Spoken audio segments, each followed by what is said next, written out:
ஆயிரம் நாமங்கள் ஆயிரம் கதைகள் 169வது திருநாமம் மாதவாய நமக. அக்னிமுகர் என்ற முனிவருக்கு கோபிலர் கோப்ரளையர் என்று 2 மகன்கள் இருந்தார்கள். கண்ணனின் லீலைகளை பற்றி கேள்விப்பட்ட அவர்களுக்கு கண்ணனை நேரில் தரிசிக்க வேண்டுமென்ற ஆவல் ஏற்பட்டது. அதனால் தென் தமிழகத்தில் வாழ்ந்த அவர்கள் இருவரும் கண்ணன் ஆட்சி புரிந்து வந்த துவாரகையை நோக்கி யாத்திரை மேற்கொண்டார்கள். துவாரகைக்கு செல்லும் வழியில் காவிரியின் கிளை ஆறான பாமணியின் கரையிலுள்ள ஷண்பகாரண்ய க்ஷேத்திரத்தில் நாரதரை அவர்கள் சந்தித்தார்கள். வாருங்கள் முனிவர்களே, நீங்கள் எப்படி இங்கே வந்தீர்கள் என்று கோபில கோப்ரளையர்களை பார்த்து கேட்டார் நாரதர். நாங்கள் கண்ணனுடைய சேஷ்டிதங்களை பற்றி கேள்விப்பட்டோம். அவனை நேரில் காண வேண்டும் என்ற ஆவல் ஏற்பட்டது. அதனால் கண்ணனை தரிசிக்க துவாரகையை நோக்கி யாத்திரை சென்று கொண்டிருக்கிறோம் என்றார்கள். என்ன, கண்ணனை தரிசிக்கப் போகிறீர்களா? அவன் தனது அவதாரத்தையே நிறைவு செய்து கொண்டு வைகுண்டம் சென்று விட்டான். துவாரகை நகரமே இப்பொழுது கடலில் மூழ்கிவிட்டது என்றார் நாரதர். இத்துயர செய்தியை கோபில கோப்ரளையர்களால் தாங்கிக் கொள்ள முடியவில்லை. துர்பாகியசாலியான எங்களுக்கு கிருஷ்ண லீலைகளை தரிசிக்கும் பாக்கியம் இனி கிடைக்கவே கிடைக்காதா என்று அழுது புலம்பினார்கள். வருந்தாதீர்கள் என்று சொல்லி அவர்களை தேற்றிய நாரதர் அவர்களுக்கு 12 எழுத்துள்ள உடைய வாசுதேவ மந்திரத்தை உபதேசம் செய்தார். இந்த மந்திரத்தை சொல்லி இந்த ஷண்பகாரண்ய கஷேத்திரத்தில் நீங்கள் தவம் புரிந்தால் கண்ணன் உங்களை தேடி வந்து உங்களுக்கு காட்சியளிப்பான் என்று கூறினார் நாரதர். நாரதர் சொன்னபடி ஷண்பகாரண்ய கஷேத்திரத்தில் 2 முனிவர்களும் 12 எழுத்து மந்திரத்தை சொல்லிக்கொண்டு கடும் தவம் புரிய அவர்களின் தவத்துக்கு திருவுள்ள முகந்த திருமால் கிருஷ்ணாவதாரத்தில் தான் செய்த 31 லீலைகளை அவர்களுக்கு அங்கே காட்டி அருளினார்.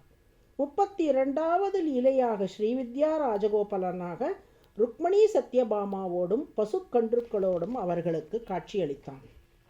அந்த செம்பகாரண்ய கஷேத்திரம் தான் இன்று மன்னார்குடி என்று அழைக்கப்படும் திருத்தலமாகும். அங்குள்ள ஸ்ரீவித்யா ராஜகோபால சுவாமி சன்னதியின் பிரகாரத்தில் கண்ணன் கோபில கோப்ரளையர்களுக்கு காட்டிய 32 லீலைகளையும் சித்திரங்களாக வடித்திருப்பார்கள். முனிவர்களை பார்த்து, முனிவர்களே, நான் உங்களுக்கு இங்கே காட்டியது வெறும் லீலைகள் அல்ல. இவை 32 உபனிஷத்துக்களில் சொல்லப்பட்ட 32 பிரம்ம வித்யைகள் ஆகும். இவைகளில் ஒன்றை பின்பற்றி என்னை தியானிப்பவன் முக்தி அடைவான் என்று கூறினார். இவ்வாறு 32 பிரம்ம வித்யைகளை விளக்கியபடியால் ஸ்ரீவித்யா ராஜகோபாலன் என்று அப்பெருமாள் அழைக்கப்படுகிறார். மன்னார்குடியில் கோவில் கொண்ட அதே ராஜகோபாலன் கும்பகோணம் கடைவீதியிலும் ஸ்ரீவித்யா ராஜகோபாலனாக எழுந்தருளியிருந்து அருள் பாலிக்கிறார்.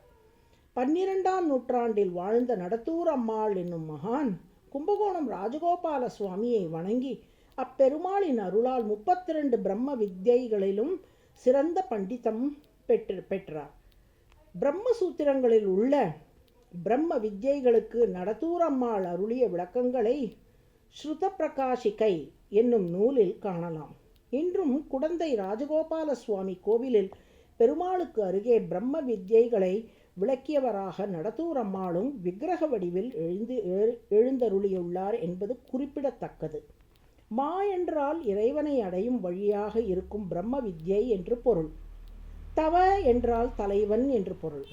கோபிலர் கோப்ரளையர் நடத்தூர் அம்மாள் போன்றோருக்கு பிரம்ம வித்யைகளை உபதேசித்தவராகவும் அனைத்து பிரம்ம வித்யைகளுக்கும் தலைவராக திருமால் விளங்குவதால் மாதவ என்று அழைக்கப்படுகிறார். அதுவே விஷ்ணு சகஸ்ரநாமத்தின் 169வது திருநாமம். 73வது திருநாமமான மாதவ என்பதற்கு மகாலட்சுமியின் கேள்வன் என்று பொருள். இங்கே மாதவ என்பதற்கு பிரம்ம வித்யைகளின் தலைவன் என்று பொருள். மாதவாய நம என தினமும் சொல்லி வரும் மாணவர்கள் கல்வியிலும் இணை பாடங்களிலும் கூடுதல் பாடங்களிலும் சிறந்து விளங்குவார்கள்.